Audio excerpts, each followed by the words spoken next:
Welcome back to Tradman, everybody. Jason, how you doing? Pretty good, Mark. How you doing? Traveling around the world, Mr. Jet Set.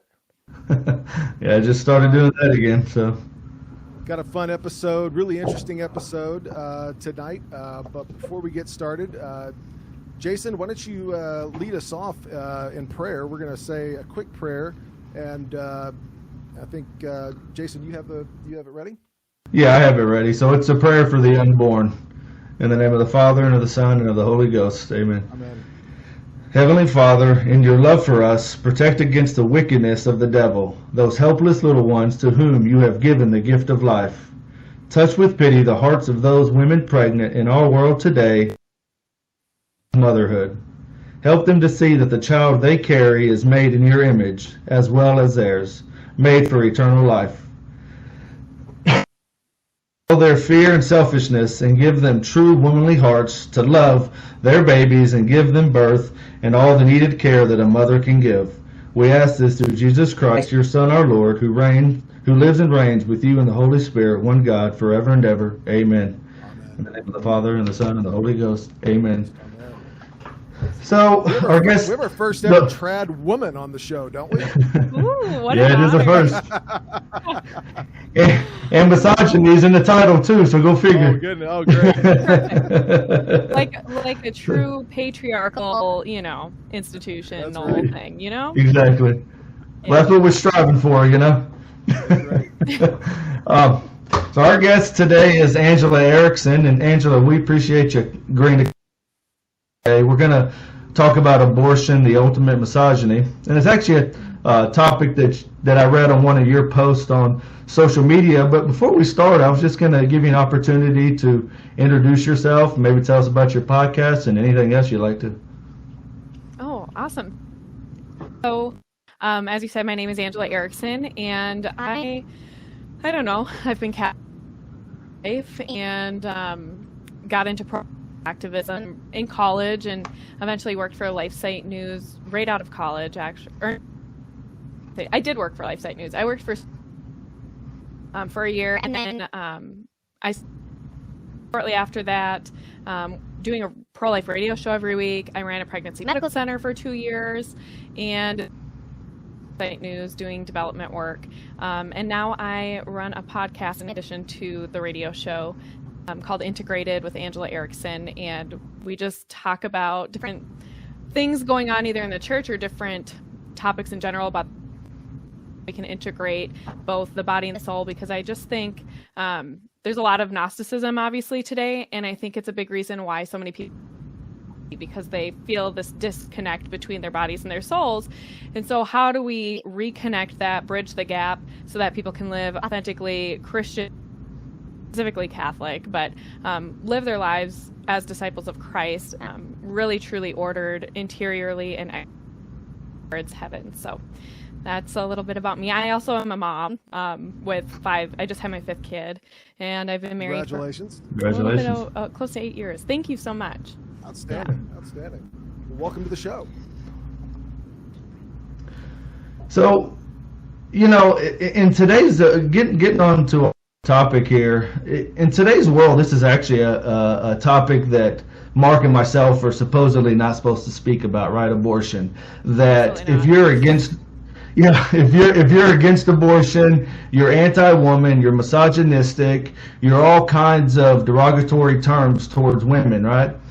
I came across a post that you listed the other day, or that you made the other day, and you actually made the opposite claim. You said that abortion is the ultimate misogyny, that it is the ultimate anti-woman, and in a fun little video you posted the feminists to come at you with that. So with that said, I'm surprised you didn't get any. You didn't get any hits on it? Not too. We'll see. So I was just going to give you an opportunity just to expand on that and maybe explain why you believe that abortion is actually anti-woman. Sure. Well, I think as Catholics, we understand that abortion is the supreme anti-sacrament, so to speak. It really is a mockery of the Eucharist and of Our Lady, right, and her fiat. lady said, "Yes, Lord, let it be done unto me according to thy word," or to Gabriel, rejection of motherhood, even if it's a surprise, or, sudden. And I do think that, right, like the child bears the image of God, just like is truly God. So with all of that being said, it makes a lot of sense that the devil would take something and pervert it, right? In all of the feminist language, it's this constant double speak, right? They're saying it's misogynist. There's nothing more antithetical to being a woman and being a mother. You see it also with the transgenderism that we're seeing today. Everything is completely inverted, right?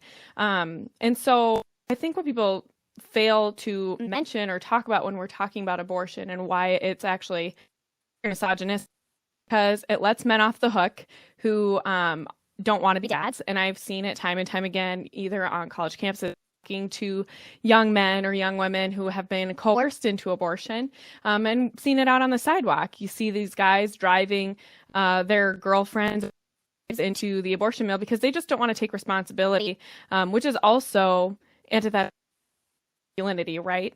It's a complete inversion of masculinity, because you as men are meant to protect and provide for both the woman and your offspring. That is a part of your nature. So it's the devil taking something and completely inverting our nature for a selfish and extremely harmful end. And it really does kill not just the soul of the child, but the soul of anyone involved.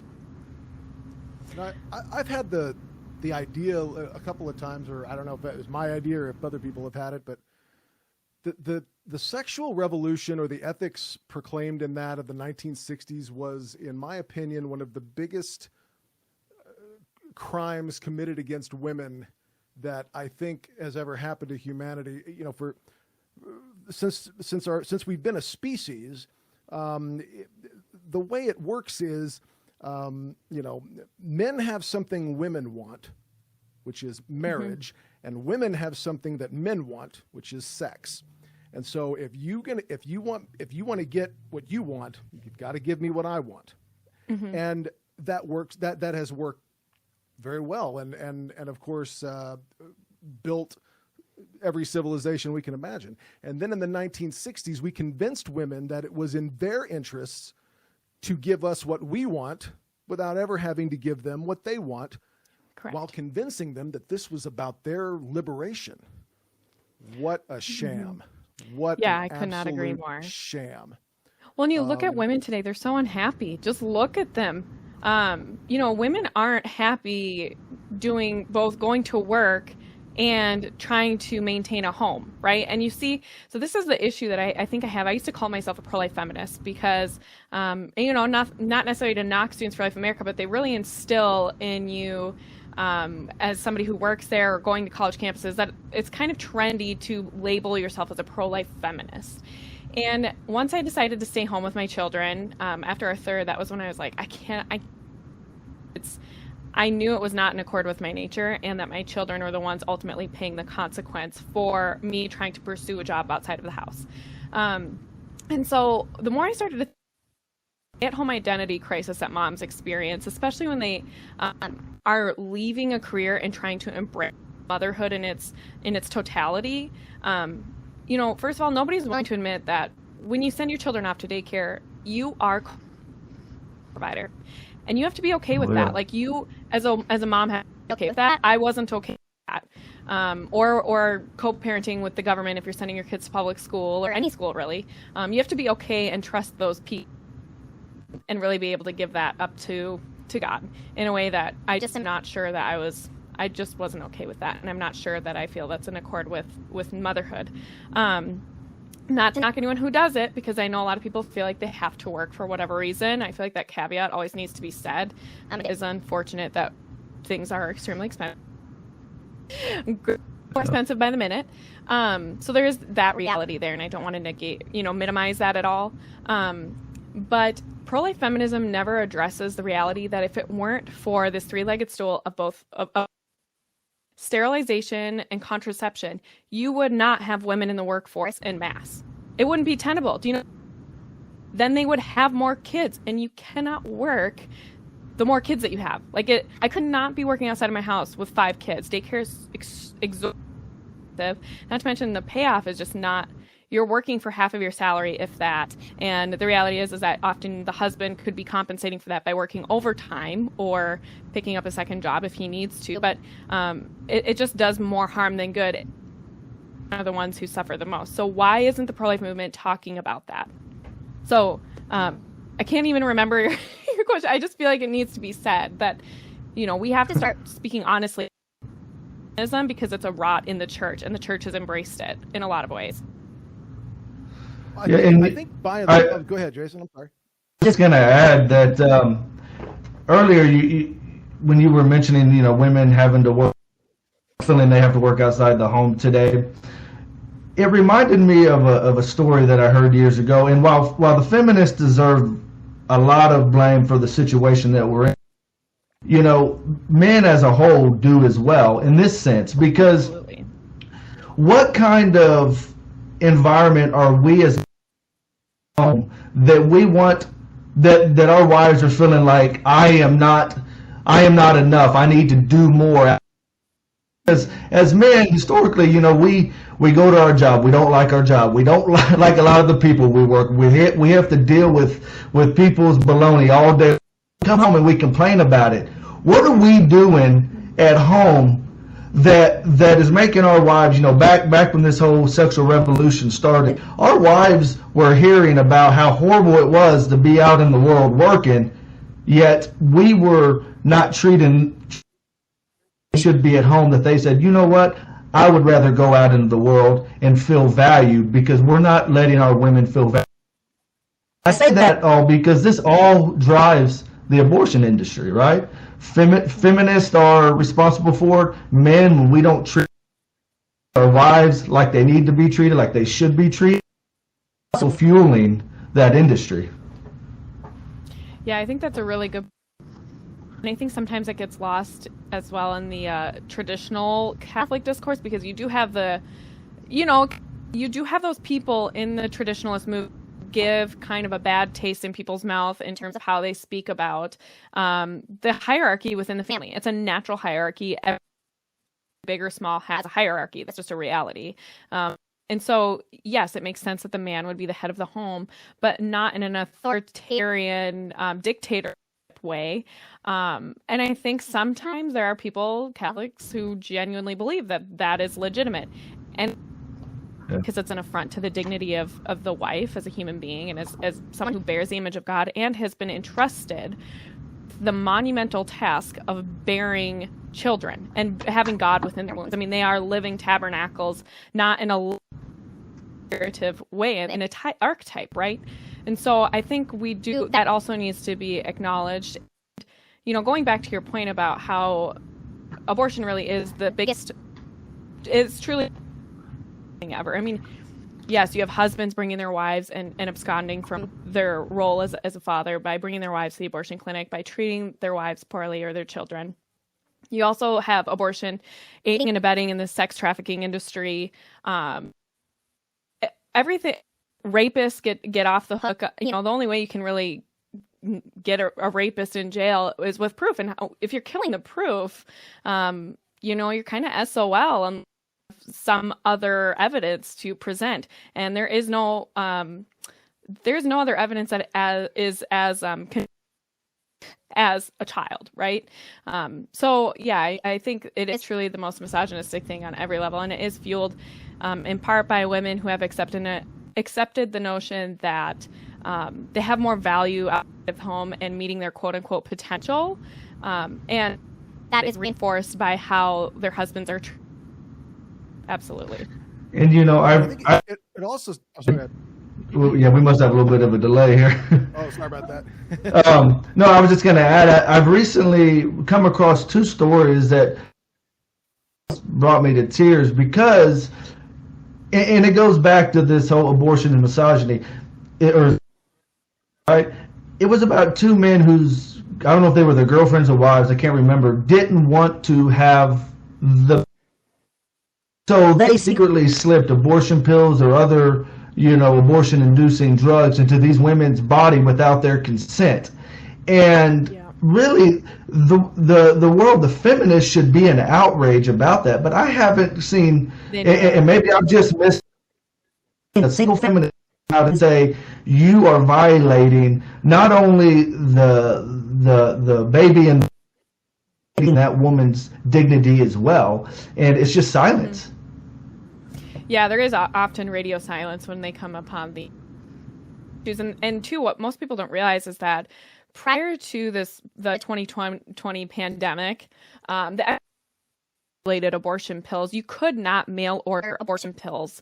And yet the Biden administration, our lovely Catholic president, has made it totally 100% accessible during the pandemic under needing it because they couldn't go into facilities to procure their abortions. And what most people don't realize is that the abortion pills are actually more dangerous for the women than surgical abortions from a statistical standpoint. It seems counterintuitive, but often because getting a physical exam or what have you, the abortion may not be complete. The woman can end up hemorrhaging. There might be retained, there might be retained tissue from the baby or the placenta, things like that cause an infection. She needs to go to the ER. And so this is extraordinarily dangerous. And yet here we have organizations all over the country now preparing for a post-Roe world, looking to make this more readily. And the reality is that they can earn a lot of abortionists can actually earn 2 abortions on a single pregnancy, because if the abortion pill doesn't work, then she has to come in later for a surgical abortion. And so it contributes to a business model where they make it really accessible, sure, but they're endangering more women, and they have the potential to earn twice as much on that woman. So most people. What is it? I like to think sometimes about what our values say about our attitudes in society. What do you think it says about our attitudes of women and their role in society when, if I were to commit infanticide, then I would be held accountable, I would be tried and convicted, and I would have to pay the punishment that society deems of me. But women have the right to do that, so we use that word right. Mm-hmm. And so essentially, in my mind, what we're saying is, well, because he's a man, he is a rational and moral actor, and because she's a woman, I mean, she's a person, but not a person the same way that I am. So her accountability, I mean, that's unfair to hold her accountable for things like that, because she's not quite doesn't quite have the dignity of moral responsibility. And I mean, what an incredibly dehumanizing thing to say about women, that they're not moral actors and persons accountable for their behavior the same way that men are. What an incredibly dehumanizing thing to say. I can't even, the sheer narcissism of something like that is almost unbelievable. Yeah, and that, I think, is definitely an interesting interpretation. I think a lot of women would not see it that way, because I think for a lot of women, especially pro-abortion, see the issue as being an issue of bodily autonomy and whether or not the child is wanted. It has to do with this wantedness of the human child. And so, those who are the most intellectually dishonest will claim that the baby is not a human baby. I always ask, well, if it's not a human fetus, what kind of a fetus is it exactly? Because we are not capable of conceiving anything other than human beings. It's impossible. And so when we talk about this issue, then it really comes down to, okay, this question of bodily autonomy, because women, obviously we see ourselves and we are moral actors in the world.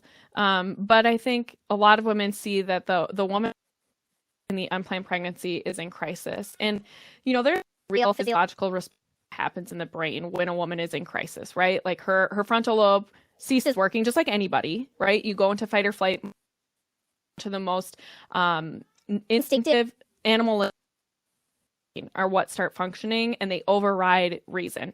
And that's from like the more compassionate perspective the viewpoint I like to take for women who are actually experiencing an unplanned pregnancy, because I think it gives us better insight and we can be more compassionate to women in that situation. Because, I mean, we all know it really does change your life. But you're right in the sense that you have ragey feminists that are screaming how we need to have abortion on demand for whatever reason through all 9 months of pregnancy and now beyond. And we can talk about it. But really, they're not so much thinking about the woman in crisis, as because we know that the abortion industry exploits in crisis, right? They capitalize on an opportunity. I mean, any good salesman knows that if you can pressure somebody and get them to make a quick snap decision, you've done a good job, right? You're not going to give everyone total informed consent, which the abortion industry never gives women full informed consent. All of those things, they're really pushing her into this. You have now, otherwise it's gonna, the baby's gonna be too far along. We can't provide you with an abortion anymore. We can't commit that on you. A lot of fear tactics to get women to embrace this. And feminists say it's important because, the woman is in crisis, not necessarily is not a moral actor. And that's why they would say this is moral, right? Like, because it preserves the life, her way of living. I'm assuming you probably interact with these pro-abortion feminists probably way more than I do. Do you get the sense? I get the sense these are not happy people. I've never met a feminist that I thought was a happy person. And there's a lot about abortion that is about self-hate. And I saw a thing recently. Maybe it was on Matt Knowles' show, but it was one of these shows where libs of TikTok. So you've got a feminist screaming into the internet, right? And we're all laughing. And I'm just like, I don't think there's anything to laugh at here. This is a deeply wounded child of God who doesn't quite know why she's angry, but she hates herself. And she's screaming at abortion, and then she said it. She said, "I wish I was aborted." Yeah, there's and I like a part of me died inside, and I thought, I wonder if her mother saw that. I mean, and I really do hope that sister finds some consolation, and she's definitely got to be in our prayers for sure, because it's my estimation that a lot of this is about something other than a conversation about women's liberation. And it seems to be about something much deeper and more pathological than that. But yeah, absolutely. I mean, there's definitely, but I also think this is my thesis. I'm actually in the middle of writing a long piece about this. But what I suspect is that, especially because of feminism, and even early, the groundwork was laid before the legal. Before women going out en masse into the workforce, right? I was just doing some research today, actually. I mean, back in the 1800s, it was the average household, the average woman gave birth to about 7 children, a little bit more. Today, the average woman gives birth to children. And why is that? And how has the impact of sending our kids off to public school, women going into the work, and feminism, what has that had on how women view motherhood, and how do they learn about motherhood? And what I think is that, especially for most mothers were not around, and honestly, how many of their fathers were too. I mean, there's a huge mother wound and a huge father wound, because, divorce is all in part because of feminism and the feminist revolution. Being separated physically all day from their families, both their husband and their children, they're pursuing their own things. And that because children have been the ones to experience the brunt of those decisions by being cast off and put into the care of other individuals and within institutions. Oh, there's my baby. Is she hungry? This is pro-life as it gets, right? So that's right. That because women were not raised in a home with mothers, and a lot. This is Veronica. Sorry, I better make sure, especially after all the talk on Twitter lately about breastfeeding. Oh yeah, I saw that. If you have to turn the I don't want to camera off, scandalize anybody. Okay. No, yeah, but the thing is that most of these women didn't learn how to be mothers. Model for them, their moms didn't They didn't have big families. They weren't expected to babysit or take care of younger siblings because they didn't have any. And so as women grew older, when they finally became parents, it was extremely overwhelming. It is overwhelming. I mean, for any first-time parent, but imagine trying to learn how to take care of other human beings on a physical level, an emotional level, and not having any spare time for yourself, and trying to acquire the skills of homekeeping, cooking, baking, cleaning. I mean, most women don't even wait until they go to college. The first diaper that they're changing is that of their firstborn. I mean, it's a lot to learn and learn how to navigate. So I think that's a really big reason why women push for right to abortion, because they simply don't know how to be mothers, and they weren't raised to be mothers. They were raised to have a career. I want to go back and kind of touch said earlier when you were talking about these abortion clinics don't give the, I believe you said, full consent to the women that are seeking abortion. And I was gonna, if you can, speak to what you mean by that, because right, that also comes out as very woman, because it's not very respectful to the woman to withhold information and to basically deceive that woman, because again, it goes back to respecting women. You're not respecting that woman if you're not letting her make a fully informed decision. Am I right in thinking that way? Absolutely. It's an affront to the dignity of the human person it was kind of one of the big issues, right, with COVID. People weren't allowed to make fully informed decisions about the vaccine. We didn't have enough data to really make informed decisions about this thing. And it was still people are being punished. This experimental drug, this experimental treatment. And you see the same thing in clinics. They don't talk about the potential emotional side effects. They don't talk about the potential complications. They don't talk about fetal development. All out of this notion is false compassion, I think, for some people, and I think it's just all evil for other people. But I think that I don't want to shame women for being there in the first place or whatever. I mean, people are doing atrocious, evil things and participating in an evil industry. I think we as humans capacity to lie to ourselves and do things that are not okay, but try to justify them. And I think a lot of people working in the genuinely think they're doing something good for women, but they're not taking into account, one, reality, or two, our very nature, or three, exactly. So yeah, that's basically what I would have to say about that.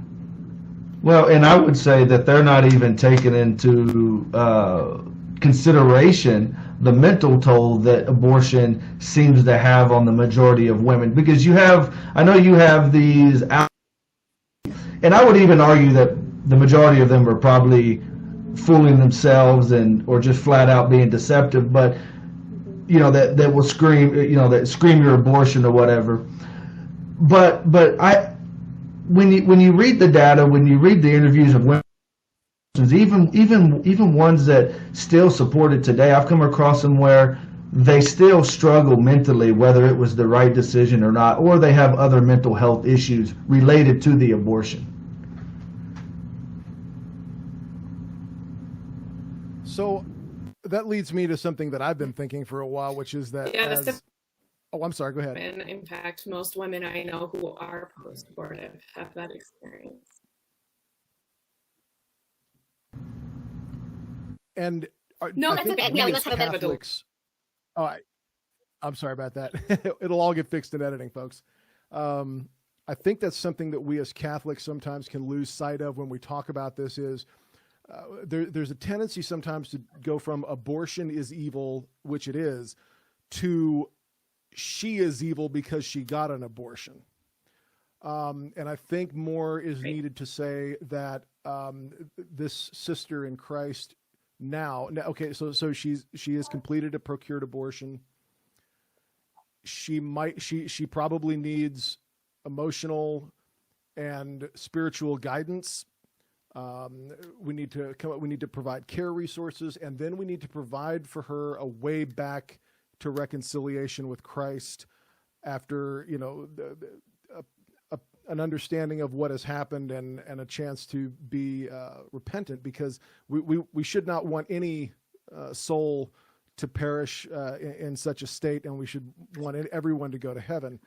One of the things I've loved about the Knights of Columbus is they have put a lot of resources into, instead of condemning women who are, in a crisis situation and you better not get an abortion, you'll go to hell. Instead of that, how can we help? What is it you need? Is it purely, is it about money? Is it about career? Is there maybe vocational training we might be able to help you out with? There are all kinds of resources that we as Catholics need to be made available to women who are in crisis, so that they don't make a terrible decision that they might regret for the rest of their life. And that's something that men are responsible in this discussion too. This isn't just a women's issue. And that's something I think we need to think more about. So just a quick moment, my mic unplugged from my computer, and it's not now to my computer mic and everything. Is there any way we could jump on the call and get my mic hooked up, and we can pick it up right from there? Yes, and I do remember. I can just pick up where we left off if you want. Yeah, for sure. Go ahead. Absolutely. We are recording. Okay, perfect. So one thing that I think when we're talking to women about and finding ways to be more supportive of them when they are experiencing an unexpected pregnancy, we have to be more aware of the resources available to them in the community. I think there's the biggest misconception I think out there for people who are pro-abortion is that they think that there aren't any resources for women. Couldn't be further from the truth. There are more pregnancy centers out there than there are and federally qualified health centers than there are Planned Parenthoods and abortion mills. There's not programs, state assistance, all those things. There are so many resources, and a lot of pregnancy centers offer material assistance. I know the one that I ran, we had the fullest baby boutique you could possibly imagine. We offered maternity items for the women for free, spend any of the points that they would earn doing the parenting classes, while they could get whatever they wanted: formula, diapers, wipes, clothes. I mean, you name it, we had it. But also too, I think, when we talk about the psychological effect of abortion, sure women understand that that's real, because that component is often forgotten about. They're so focused on maintaining the life that they had there might be serious mental implications for that. So not only do they not know there are resources, but they don't anticipate the psychological suffering that they will endure, more than likely.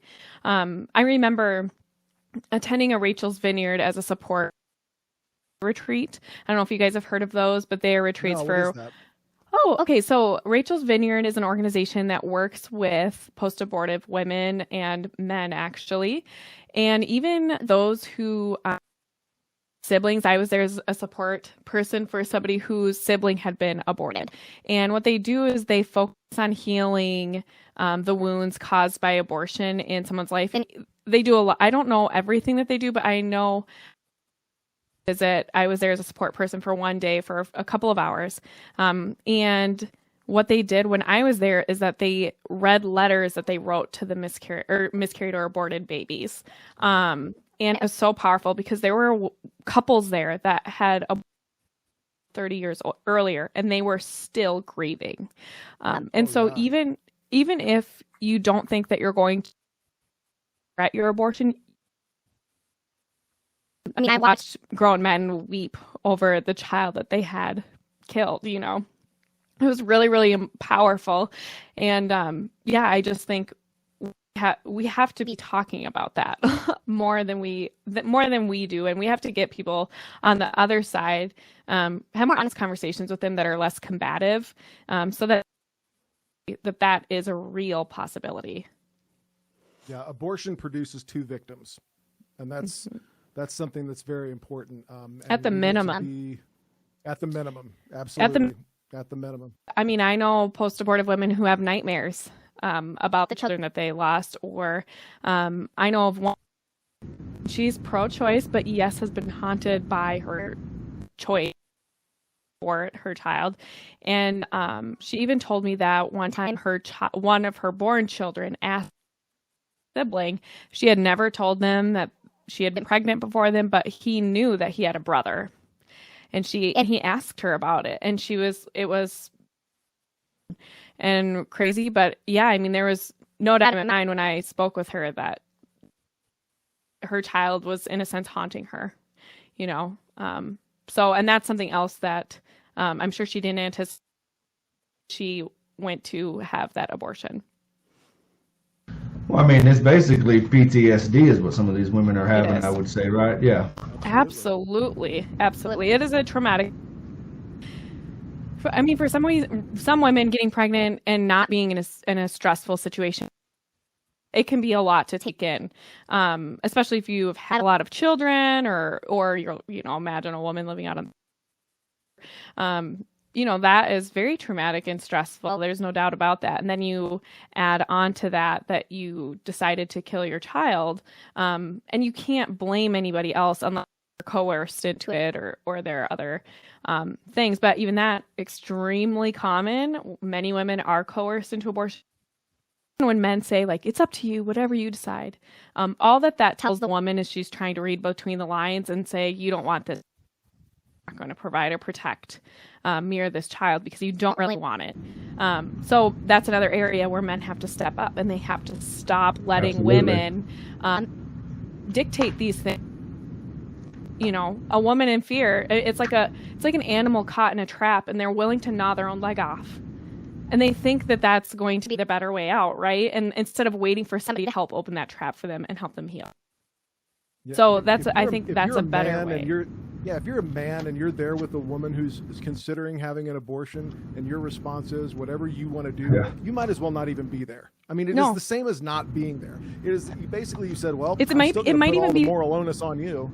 Yeah, it might even be worse, honestly. I mean, I think about all the times that you felt betrayed in your life, or felt like there was someone who had a chance and they could have done something and they chose not to. That is a trauma in and of itself, especially, you know,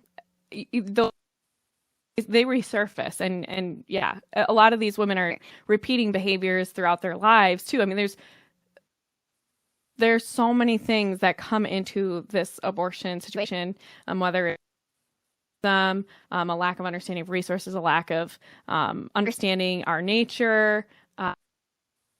There's so much to be said. It's like how can you cover all this ground when you get into the nitty-gritty of it, and it's like it just comes down to who is the human person and why are they valuable. So let's talk about that, because that sort of is the basis of why the Catholic Church is against procured abortions in the first place. Mm-hmm. Do you get the sense that our society has gotten the idea of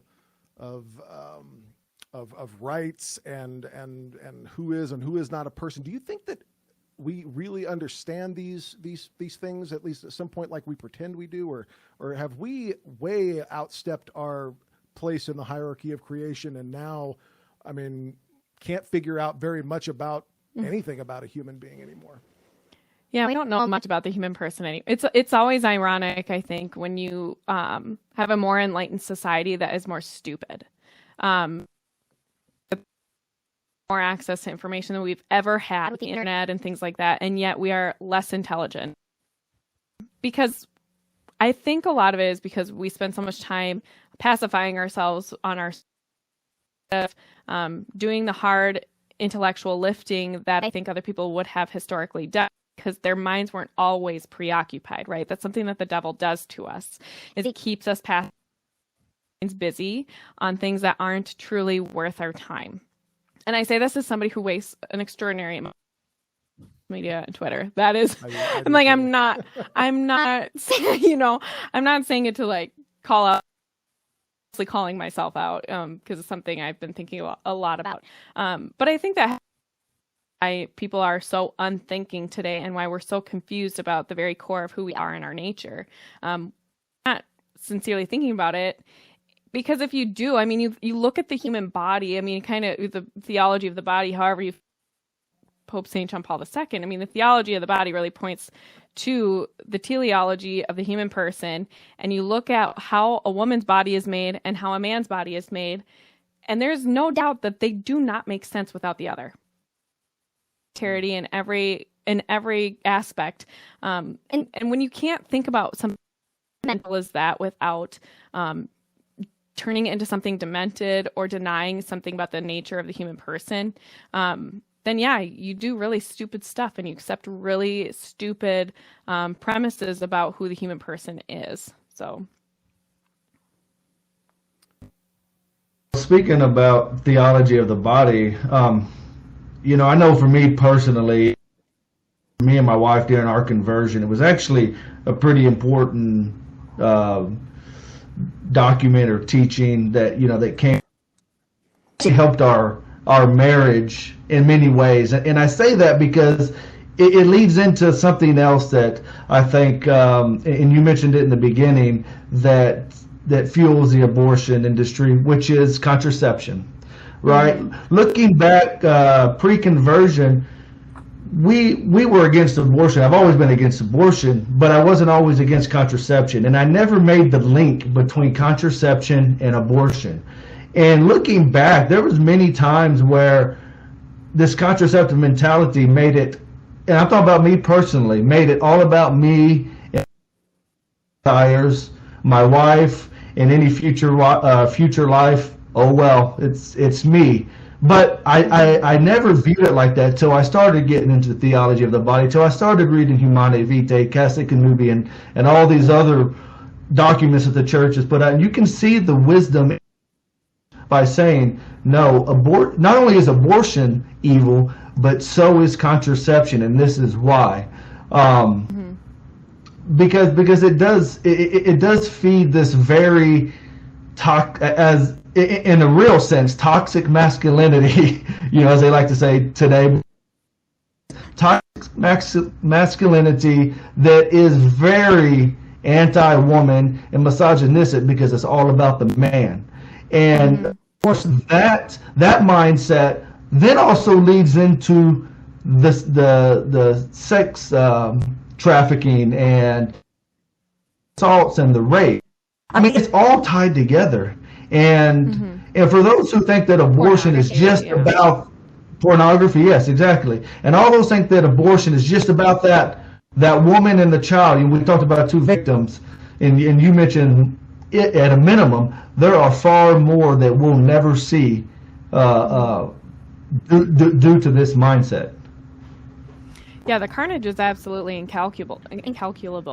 And yeah, human trafficking, pornography, and look at the scourge that pornography is, and how that has destroyed marriage as well. I mean, it all ties together, and that I think that's part and so uniquely urgent. I think if you root out abortion, the direct killing of innocent human life, then you can start to tackle some of these other things, because you're driving a wedge into the business model for each. You're perpetuating more violence on women and children, but that's secondary to the abortion. Those things wouldn't be possible without abortion. And so, yeah, I think we all of that. And yes, the sexual act really an act of selfishness when it's not truly, fully, faithfully given to one another. It plays to our most base desires. That's just the truth of it. And yes, more that's the sexual desire is very strong desires, especially for men and normal, but yeah, it has to be tempered by the intellect, and the only way that's possible is if you are like a true sense of free will, like you're making a conscious act accepting that this is given, regardless of the outcome, because I truly love you and I will be here for you, and we're in this together. Just don't have with the contraceptive mentality. You definitely have such a huge gateway open for person as a means to your own end for sexual gratification. Absolutely. Do you get the sense that something's changing in our culture a little bit? There are states now that are passing laws that are restrictive of abortion to the point of an outright ban in ways that I never thought that I would see in my lifetime. I was pretty convinced by the time I was about 20 or 26 years old that the abortion ship in the United States had sailed and things were the way they were, and you know, maybe it'll get better in generations. But what has changed? What's different? I mean, because there's been a shift somewhere, and I don't know what the source of it is. I'm pleased with it, and I'm glad to see it, but I didn't see it coming. Yeah, I mean, we're really polarized right now because on the flip side of that, I mean, you have bills being introduced and argued in California or Maryland that would legalize infanticide too. The scale on both ends vying for power, right? And I think a large segment of women who are trying to reclaim their femininity because they realize it's been essentially stolen from them, taught how to be feminine, and I think there's a desire to reclaim that and reclaim motherhood because all of the lies that they were sold about feminism and embracing a career and pursuing your own happiness is not nearly as fulfilling as motherhood, because that's not what we're ordered towards. Even if it's hard and even if we feel overwhelmed by it, we're naturally ordered towards the proliferation of more children and for child rearing and things like that. And so I think there's a desire to learn the wisdom that has been lost from women who lived before us. But on the flip side of that, you have, as a result, the pendulum is always swinging. When you have one force pulling hard one way, the other side is going to pull just as hard in the other direction, right? So I think while there is this huge group of women who see the harm that abortion is in their community, the feminists are pushing back just as hard by trying to actually be more intellectually honest by legalizing infanticide, enshrine abortion law into states. So the battle's not won yet, is what you're saying. Yeah, it's not. I mean, here in the state of Minnesota, abortion is basically enshrined in our state constitution, and a lot of states now have trigger laws that when Roe is overturned, they will have either no restriction whatsoever, or abortion will be totally restricted, or you have more of these incrementalist type laws that would say after a heartbeat, after X, Y, and Z time within the pregnancy. So it really is quite varied right now. So in your experience, talking about Roe v. So in your experience, if Roe v. Wade was overturned, I always hear the argument, well, abortion is still going to happen. It's just going to happen in a dark alley. In your experience, in talking to people, what is your typical response to that argument? It's just a bad argument, and it's intellectually dishonest. We never say the same thing about drunk driving, murder, anything like that. We would never say, well, I mean, that stuff is just going to happen regardless of it not, right? Just the same as people still are killed with guns regardless of a proper permit to carry or not. Honey, yeah, I'm recording right now. You gotta go. No. Please. I know. I'll give you a hug when I'm done. All right. The door is shut. Please shut it. I have a sign on there. On the air. How old? I have the exact same sign on the other side of that door. That's hilarious. Yeah. How old is your oldest? 6.5. So we have 5 within 6.5 years. Well, because our 6 kids, but our oldest are 13 and 11, so they're pretty good at helping their mom when I'm recording at home. I'm ready for by that. saying, no, stay out of there. Normally I lock the door, but I was like, oh, if Veronica wakes up, Lara's going to have to get it. But yeah, I think that is a very intellectually dishonest argument. It doesn't hold any sway. More often than not, women will say that they would not have gotten an abortion if it had not been legal. And we actually have already seen that in Texas with the abortion laws that were enacted there. Like hundreds of babies, if not thousands, have been saved since the law was put in for Amen. prosecuting anyone who who commits an abortion when they're not supposed to. So, yeah, that's just not true, and the data doesn't bear that out. What's your response to?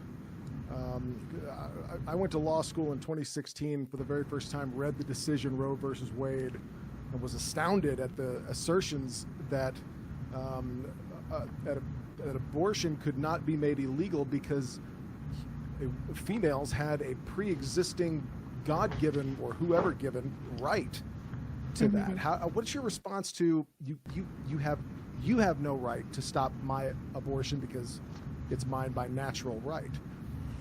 I mean, that's I think that's also just statement. bad faith argument, and it was never believed up until the decision of Roe. Women had the natural right to an abortion, right? It was always understood, and it was legal in different parts of the country prior to the Roe versus Wade, usually after what is called the quickening, which is when women would start to feel their child moving.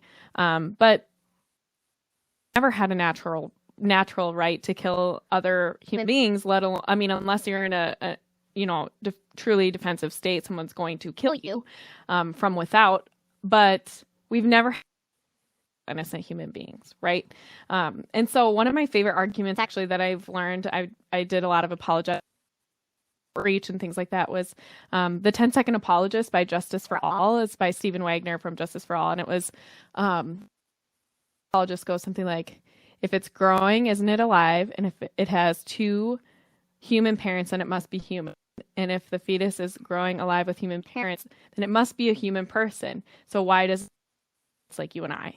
And, I think that speaks more to the natural order of, right? You're Absolutely on for like, where do these humans come from? I mean, if I have a right to life, why don't these other people have a right to life? Especially given how innocent they are. So. Yeah, absolutely. Yeah, because I mean, if you're not going to subordinate yourself to your place in the hierarchy of creation, then you have actually no rights at all, and the concept of rights becomes untenable. Yeah. Rights have to come from somewhere. They can either come from an operation of law or they must pre-exist. But in order to pre-exist, they must come from some place or someone above you in the hierarchy. So the minute we declare absolute freedom and sovereignty over all creation, I've never seen a time in human history when that's worked out well. It didn't work out well in Eden, and it's not going to work out well now. It's really not. And I think argue all the time, well, you can't legislate morality. You can't legislate your morality on me. But the reality is that we legislate morality all the time, right? Like that is the basis of right? Yeah. That's the point of law, is to ensure justice is served within a community so that people can live peaceably with one another. At the end of the day, where does that morality come from? I mean, that's the question that people who support abortion don't ask themselves, right? Because the question is, where does morality come from? Then they have to acknowledge that there is a created being that is justice, and will bring that about and has expectation for what that looks like. So, yeah, it all comes together that way.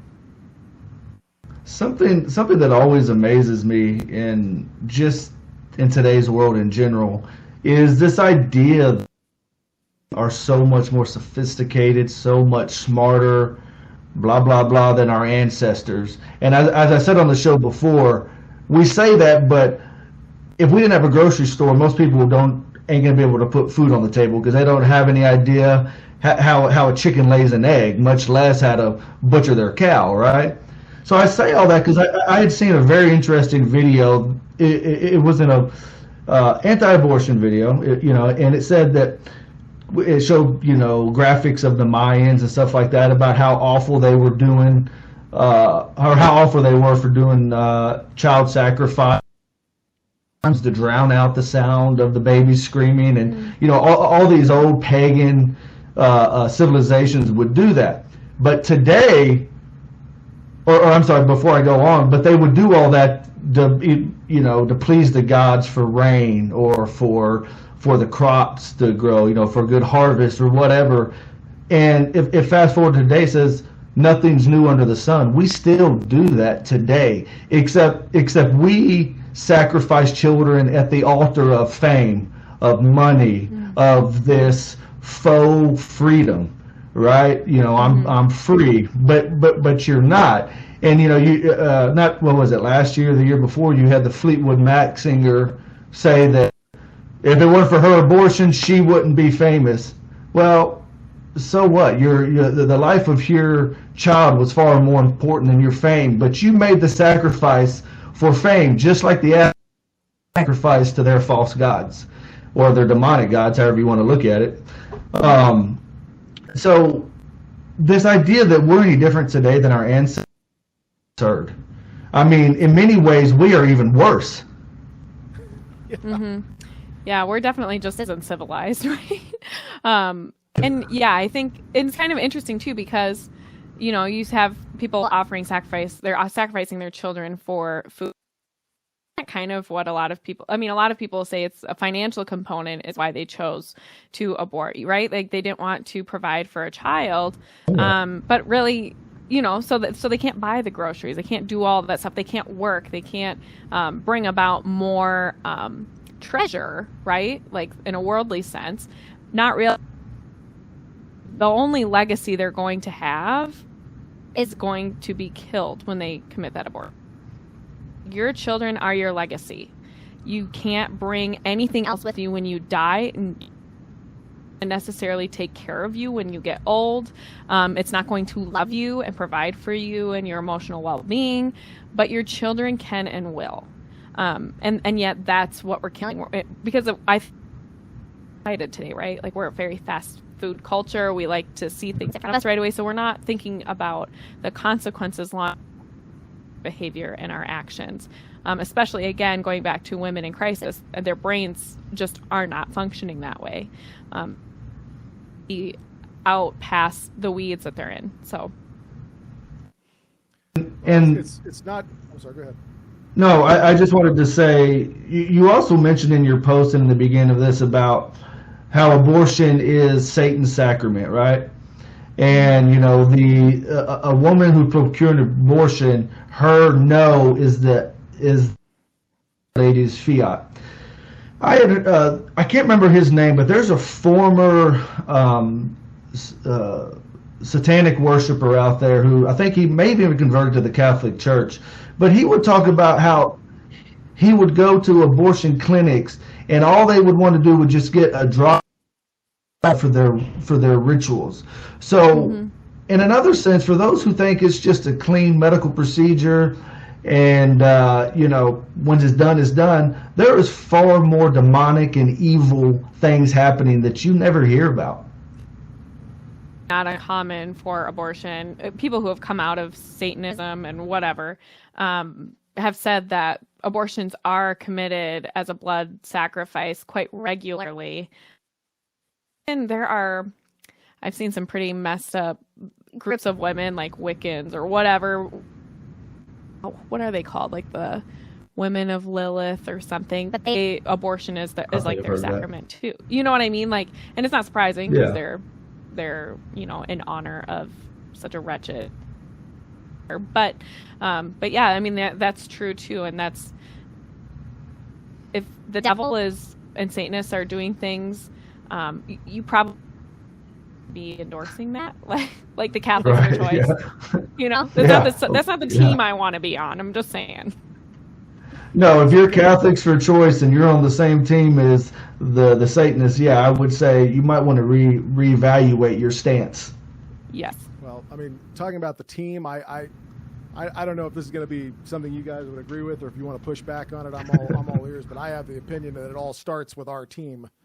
1973 is when Roe v. Wade establishes it as a natural right. It was only 5 or 6 years before that individual men in the Catholic Church believed that they had the right to sit down, that they could sit down and write a liturgy and impose it on the entire Catholic world to the exclusion of the Mass that had come to them from the 2,000 years of the Society of Christians. at some point, are we going to start asking people, who the hell do you think you are? Who do you think you are exactly? We've now deteriorated. We have German bishops saying that the catechism needs to be changed. Imagine the hubris of believing that you have a higher moral superiority. You're morally superior to Jesus of Nazareth. Who do you think you are? And I don't think the abortion issue or society's framing of this issue is ever really going to be put right until we can get to a point where the Catholic Church can start saying, I'm sorry, you just have no right to do that. And that's the end of this discussion. I don't have to, you don't need reasons why. You don't have the right. You just don't have it. Who do you think you are?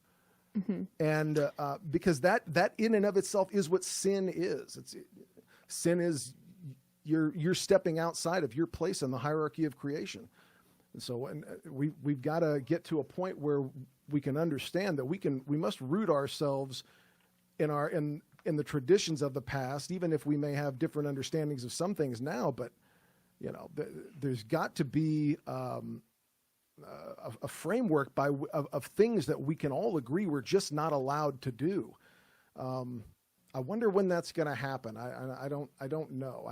It's going to be very strange, but I don't know when you just finally stand up and start telling people no. Yeah, I think, again, it kind of goes back to one of the issues that we have in the church right now is that we have a very effeminate church. Not in its true structure. Our true structure is very patriarchal, and there's nothing wrong with that. That's how we are. And, we could talk more about that, but I think we all understand the Catholic Church is a patriarchy, and that's not meant to be offensive. It's just that different role to play in it. It's no lesser than, I think only religion that venerates women and acknowledges Mary's role as being the highest human to have ever existed, right? About it, I think that's really powerful. Like when you look at how God made us, it's pretty amazing. So yeah, I think the church has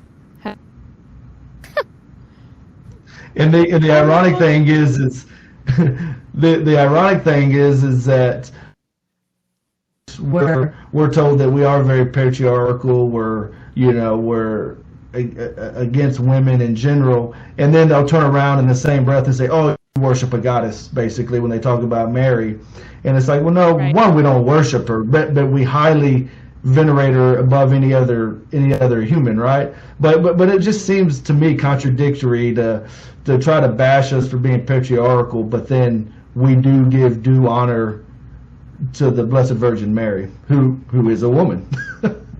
Right, and I think too. Yeah, go ahead. No, I was just going to say, and a very important part of this discussion, we've just entered into May. It's Our Lady's Month, and yes. she is our champion in this fight against natural motherhood and quite frankly fatherhood, and we ought to invoke her intercession and assistance often. So. Yeah, and I think you bring up a good point. I was just going to add, like, you can't tackle one issue without the other, right? Like, there's always, you can talk about feminism. We also have to talk about masculinity because, again, men and women were made for each other. And so both have to be tackled within and without from, within the church or without the church. So, yeah, I think that's important to talk about. I really appreciate the work that you do. That's got to be emotionally challenging, but ultimately probably very spiritually rewarding. Yep, God willing. I've not done enough. I haven't been doing stuff out on the front lines for a long time. God willing, we can continue to do this work and bring more people into this movement so that we can once and for all in our country and in the world. Did you always know that in some sense you were going to be called to make this your apostolate, or was it a surprise? Yes, it was a huge surprise. I went to school and was determined. I was actually determined to get married maybe in my mid-20s, maybe eventually would have some kids at some point. But what I really wanted to do was travel the world, like every good millennial woman. And I wanted to make like 6 figures working for corporate Target doing advertising. So my degree is in mass communications, advertising, and communication studies.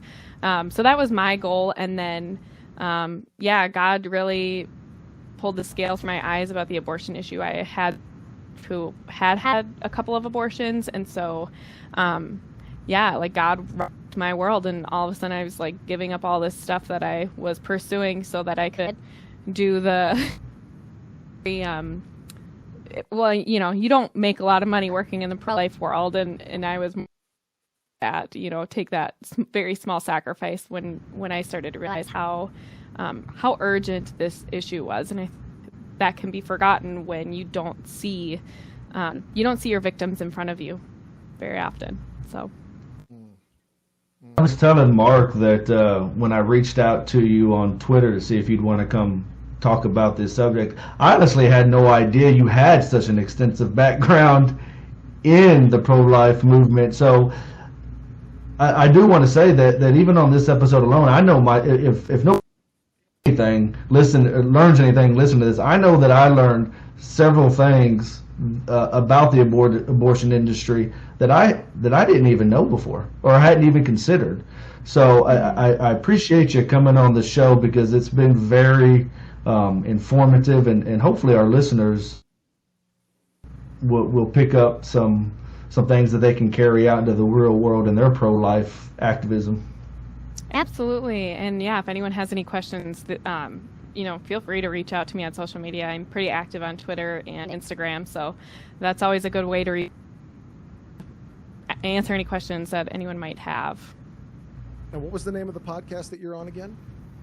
My podcast is called Integrated with Angela Erickson. You have to find it with all of those search words. People search just Integrated, and then they can't find it. So we're going to put a link in the description. Perfect. Because I think the work that you do is important, and I did want to ask you one more question before we go.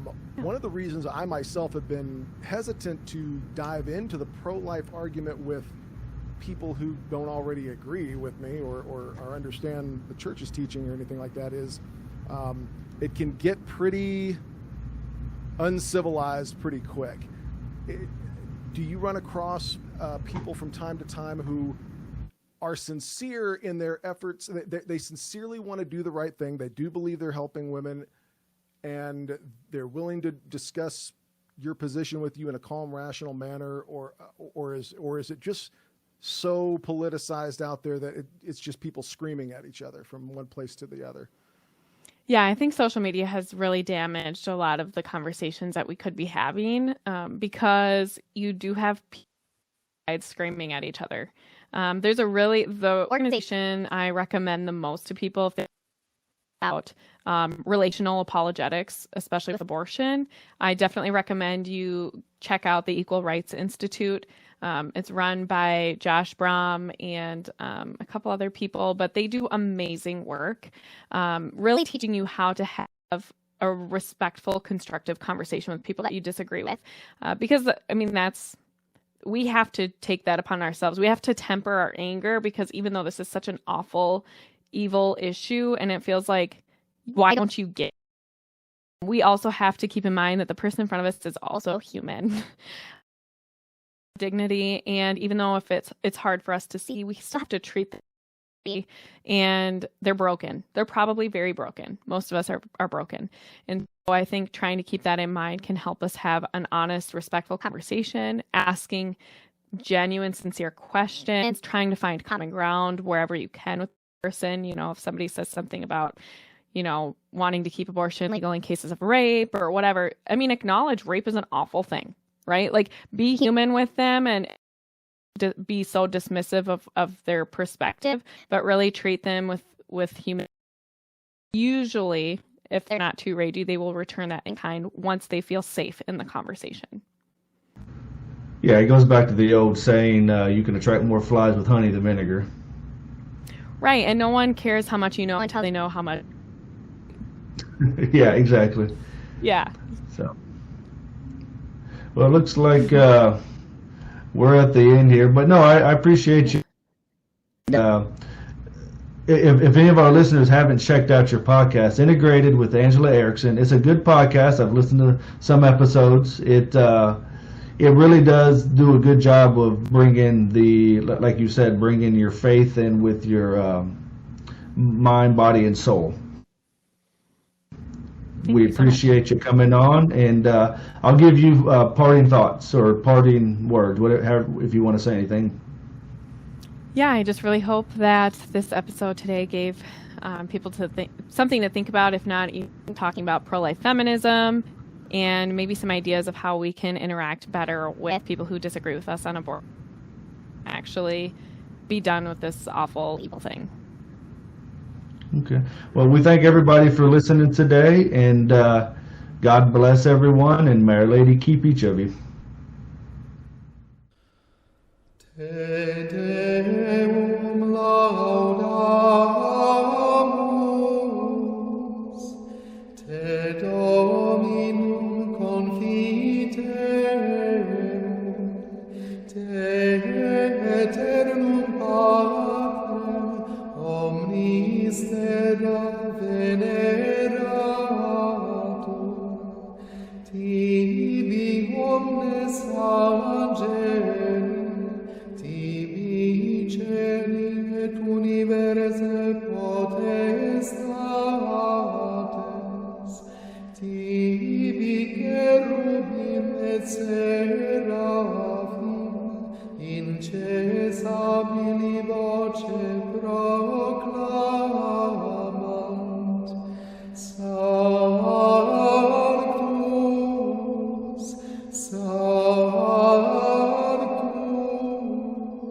Sanctus, Dominus Deus Sabaoth, plenus sunt caeli et terra, majestatis gloriae Tuae, te gloriosus apostolorum chorus, te prophetarum laudabilis numerus, te martyrum candidatus laudat exercitus, te per orbem terrarum sancta confitetur ecclesia,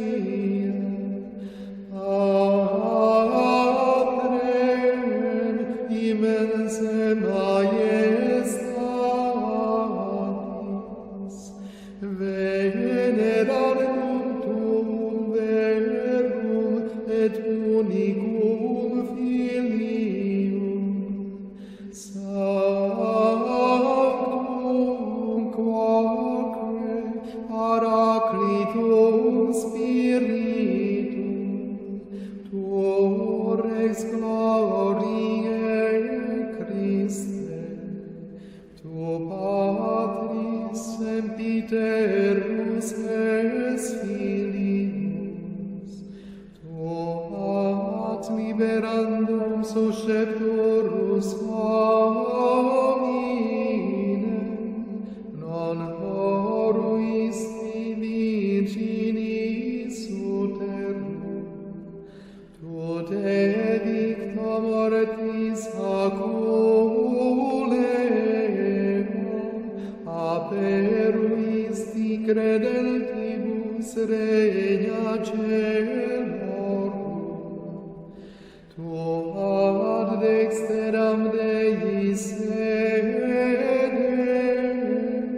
in gloria Patris, iudex crederis et severturus, te ergo quesumus tuis famulis subveni,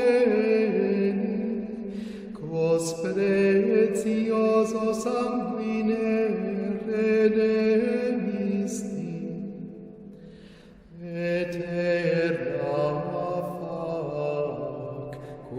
sanctis tuis in gloria numerari, salvo fac populum tuum, Domine, et benedicere editati tue, et regeos,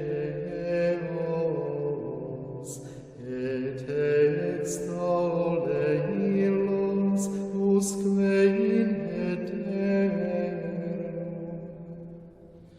per singulos dies benedicimus te, et laudamus nomen tuum in seculum,